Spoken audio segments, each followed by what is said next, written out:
ஏன் sir Amit sir, big பாஸுக்கே voice கொடுத்தவரா நீங்கள்?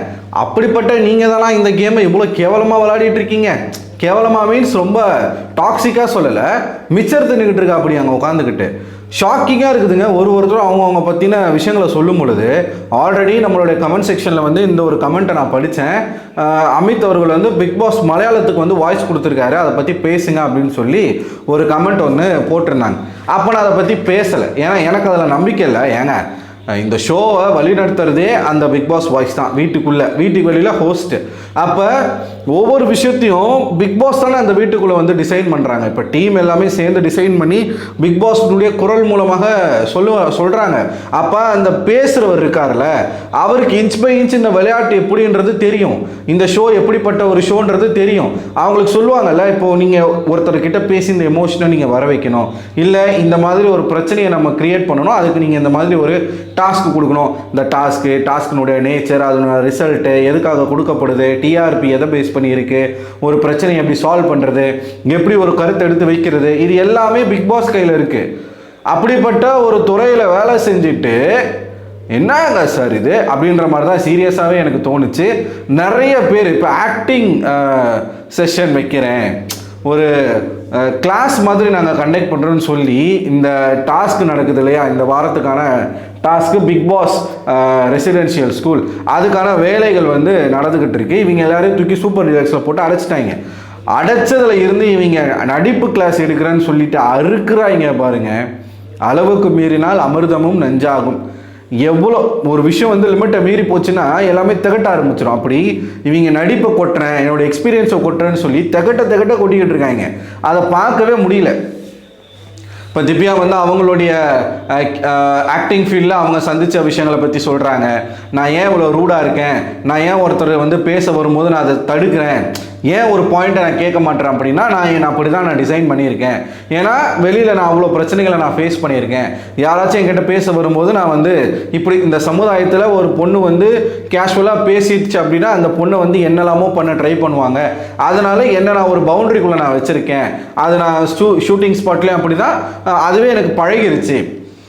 எனக்கு இதனால் வந்து ஒரு விஷயத்தை நான் ஓப்பனாக பேசுகிற ஒரு பர்சன், பக்கத்தில் இருக்கிற ஒருத்தவங்களுக்கு ஒரு தப்பு நடந்தால் கூட நான் போய் கேட்டுருவேன். அதனால் எனக்கு ரெட் கார்டெலாம் கொடுக்க பார்த்தாங்க. ஒரு வருஷமாக நான் வேலையே இல்லாமல் இருந்தேன் அப்படின்னு அவங்க ஒரு பக்கம் அவங்க சொல்ல, கமருதீன் வந்து அவருடைய கருத்தை சொல்ல, எனக்கு வந்து ரொமான்ஸ் சீன்லாம் வந்து சூப்பராக நான் வந்து பிச்சு மேய்ஞ்சிருவேன். அது எங்களுக்கே தெரியும் கமருதீன், நீங்கள் எந்த அளவுக்கு ரொமான்ஸ் பண்ணுவீங்கன்றது ஊர் உலகத்துக்கே தெரியும். ஆனால் திவ்யா கிட்ட மட்டும் அது வரவே வராது.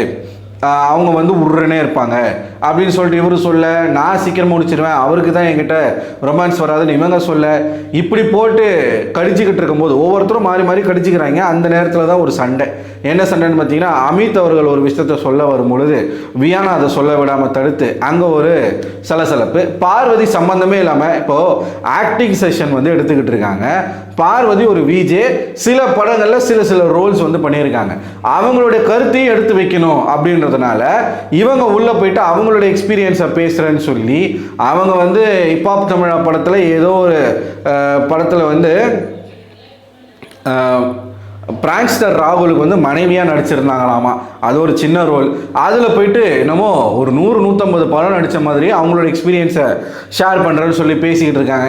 இப்படி எல்லாரும் டைம் கிடைக்கும் போது எதனா ஒன்று பண்ணணும் அப்படின்னு சொல்லிட்டு ஒன்று பண்ணிக்கிட்டு இருக்காங்க. இதுக்கு நடுவில் தான் அமித் அவர்கள் வந்து ஒரு விஷயத்த சொல்ல வந்தார். கனி அதை சொல்லவே விடலை. ஏன் கனி சொல்ல விடலைன்னா, இது அமித்துக்கு வந்து எங்கன்னா பாசிட்டிவாவோ ப்ளஸ்ஸாவோ ஒரு ஹைப்பாவோ ஆயிடக்கூடாது. கனி ரொம்ப ஸ்மார்ட் பிளேயர், அவங்க ஆயிடக்கூடாதுன்றதுக்காகவே அவரை சொல்ல விட மாட்டுறாங்க. அவரும் வராரு, சொல்லணும் வராரு. இது ஒரு எக்ஸ்பீரியன்ஸ் தான், இதில் என்ன இருக்குன்னும் போது கனி உப்புச்சப்பில்லாத ஒரு கருத்தை எடுத்து வைக்கிறாங்க. நம்ம பிக் பாஸ் எப்படி இந்த கனிக்கும் விக்ரமுக்கும் வேறு வேலையில் போல, பிக் பாஸை அவமரியாதை பண்ணிட்டீங்க, பிக் பாஸை இதை பண்ணிட்டீங்க, பிக் பாஸ் அதை சொல்லிட்டீங்க, பிக் பாஸே மதிக்காமல் இந்த வீட்டுக்குள்ளே இருக்க உங்களுக்கு தகுதி இருக்கா, இப்படியே பேசிக்கிட்டு இருக்கானுங்க. இந்த மாதிரினா பிக் பாஸை நாங்கள் கடவுள் மாதிரி பார்க்குறோம், அதை நீங்கள் உடைக்க வேணாம். இதில் உடைக்க என்ன இருக்குது? அவர் நான் தமிழ் பிக் பாஸ்க்கா பேசியிருக்காரு, அவர் பேசியிருக்கிறது கன்னடத்துக்கு. அதுவும் 23 வயசில் கன்னட பிக் பாஸுக்கு வந்து வாய்ஸ் கொடுத்துருக்காரு ஒரு வருஷம். அது நிஜமாவே பெரிய ஒரு சம்பவம் தான், சாதனை தான். ஏன்னா 23 வயசில் அமித் அவருடைய கெரியரை ஸ்டார்ட் பண்ணுறாரு. அப்போ தான் அதுக்கு முன்னாடியே அந்த பிக் பாஸ் வீட்டுக்குள்ளே இருக்கிறவங்க எல்லாருமே வந்து அவங்க கெரியரில் ஏதோ ஒன்று சாதிச்ச ஆட்கள். அப்போ அந்த ஆட்களை வந்து ஒரு வாய்ஸ் மூலமாக கண்ட்ரோல் பண்ணுறது, அவங்களுக்கு இன்ஸ்ட்ரக்ஷன் கொடுக்கறது, அந்த ஷோவை 105 நாட்கள் வந்து நடத்தி கொண்டு போகிறது அப்படிங்கிறது கஷ்டம். இப்போ 23 வயசில் அவர் பண்ணார் அப்படின்னா கன்னடா சீசன் 1 பண்ணாரா எனக்கு தெரில. இப்போ அவருக்கு வயசு என்ன அது வந்து நமக்கு புரியலை. ஆனால் எனக்கு இதில் இவர் சொல்லும் பொழுதுல, ஏன் சார் பிக் பாஸுக்கு வாய்ஸ் கொடுத்தவரா சார் இங்கே வந்து சும்மா பாட்டு பாடிக்கிட்டு இருக்கீங்க? ஏன்னா வைல்ட் கார்டில் வந்த 4 பேரில் 3 பேர் நெகட்டிவாவோ பாசிட்டிவாவோ ஏதோ ஒன்று பண்ணிகிட்ருக்காங்க. ஆனால் அமித் அவரும் வந்து அப்படி வந்து கானா வினோத்துக்கெல்லாம் பயங்கரமான அட்வைஸ் பண்ணார். உங்களை வந்து ஒருத்தர் வந்து அசிங்கமாக பேசுகிறாரு, என் காலில் கிடக்கிற செருப்புன்னு சொல்கிறாருன்னா அவர்கிட்ட நீங்கள் சண்டை போடாமல் உட்காந்து பாட்டு பாடிட்டு இருக்கீங்கன்னு அவரே சொல்லிட்டு அவரே உட்காந்து பாட்டு தான் பாடிக்கிட்டு இருக்கார். ஸோ மக்களுக்கு ஒரு எண்ணம் இருக்குது, வைல்ட் கார்டில் வர்றவங்களாம் ஒரு நாளைக்கு அப்படி தான் பேசுவாங்க, அடுத்த நாள் ஒன்றுமே இல்லாமல் போயிடுவாங்க. இந்த சீசனில் வர்றவங்களாம் அதை உடைப்பாங்க நான் நினச்சேன். ஆனால் யாருமே அதை பண்ணலை. அவங்க என்னெல்லாம் சொல்லிட்டு வந்தாங்களோ அதெல்லாம் ஒரு கட்டத்துக்கு மேலே அவங்களே பண்ண ஆரம்பிச்சிட்டாங்க அப்படிங்கிறத நம்மளால் பார்க்க முடிஞ்சது. அதுலேயும் ஹைப்பு நம்ம அமித் தான். குரூப்பில் டூப்புன்ற மாதிரி இது வந்து சாண்ட்ரா சொல்லியிருப்பாங்க, அமித் குரூப்பில் டூப்பு அமித் அப்படின்னு சொல்லி. அப்படி தான் மனுஷன் வந்து இருக்கிறார். ஆக்சுவலாக இன்றைக்கி நடக்கிற டாஸ்கில் அமித்தும் ஒரு ப்ரொஃபஸர் போல். நான் வந்து திவ்யா என்ன ரூல்னு தெரியலன்னு சொல்லிட்டு இருந்தேன் இல்லையா, நான் சரியாக கவனிக்கலை. திவ்யாவும் ஸ்டூடெண்ட்டு தான்.